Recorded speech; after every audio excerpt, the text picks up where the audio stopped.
আলাইকুম রহমতুল্লাহি ওয়া বারাকাতুহু। প্রিয় দিনী ভাইরা, আমরা এখন যেখানে দাঁড়িয়ে রয়েছি এটাকে বলা হয় শুহাদা ও বদর, মাকবারাতু শুহাদা ই বদর। বদর যুদ্ধে যে সকল সাহাবাগণ শাহাদত বরণ করেছেন তাদের কবরস্থান।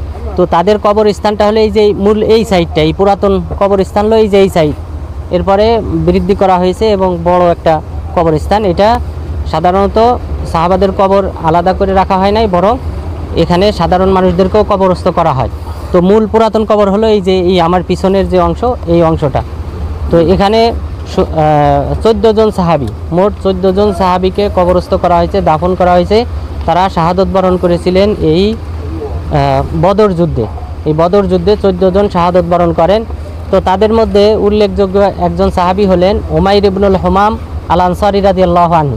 উমাইর ইবনুল হুমাম আল আনসারী রাদিয়াল্লাহু আনহু এই সাহাবি যখন যুদ্ধ শুরু হয়, তো রাসূল সাল্লাল্লাহু আলাইহি ওয়াসাল্লাম সাহাবাদেরকে উদ্বুদ্ধ করার জন্য তিনি বললেন, কুমু ইলা জান্নাতিন আরদুহা সামাওয়াতু ওয়াল আরদ, তোমরা ছুটে চলো সেই জান্নাতের দিকে যেই জান্নাতের প্রশস্ততা হলো আসমান জমিন সমান। আসমান জমিন সমান সেই জান্নাতের দিকে তোমরা ছুটে চলো। তখন এই সাহাবি উমাইর ইবনুল হুমাম আল আনসারী রাদিয়াল্লাহু আনহু তিনি অবাক হলেন এবং বললেন, আল্লাহ রাসূল, জান্নাতুন আরদুহা সামাওয়াতু ওয়াল আরদ, জান্নাতের প্রশস্ততা কি আসমান জমিন সমান, এত বিশাল?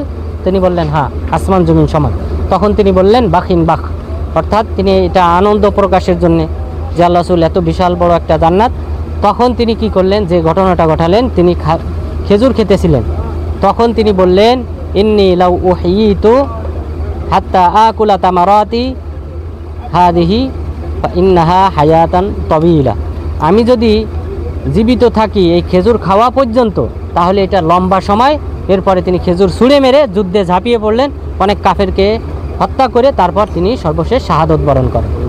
তো সেই সকল সাহাবাদের এই ত্যাগ তিতিক্ষা, এই সামান্য খেজুরের খাওয়ার এই অপেক্ষা তারা করেন নাই। তারা কিন্তু ইসলামের জন্য জীবন বিলিয়ে দিয়েছেন, বাজি রেখে জান্নাতের আশায় তারা কিন্তু এই জীবন বিলিয়ে দেওয়ার কারণেই কিন্তু আজকে ইসলাম এত প্রসিদ্ধি লাভ করেছে।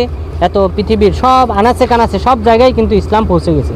তো উমাইর ইবনুল হুমাম আনসারী রাদিয়াল্লাহু আনহু সহ আরও অনেক, উবাইদা ইবনুল হারিস রাদিয়াল্লাহু আনহু, এরপর উমাইর ইবনুল হারিস রাদিয়াল্লাহু আনহু, আউফ ইবনুল হারিস।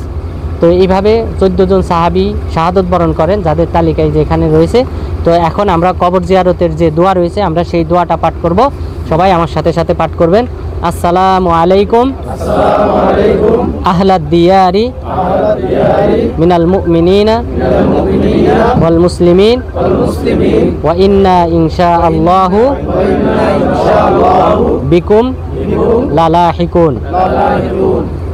নাসআলুল্লাহ লানা ওয়া লাকুমুল আফিয়া। ঠিক আছে, জাযাকুমুল্লাহ।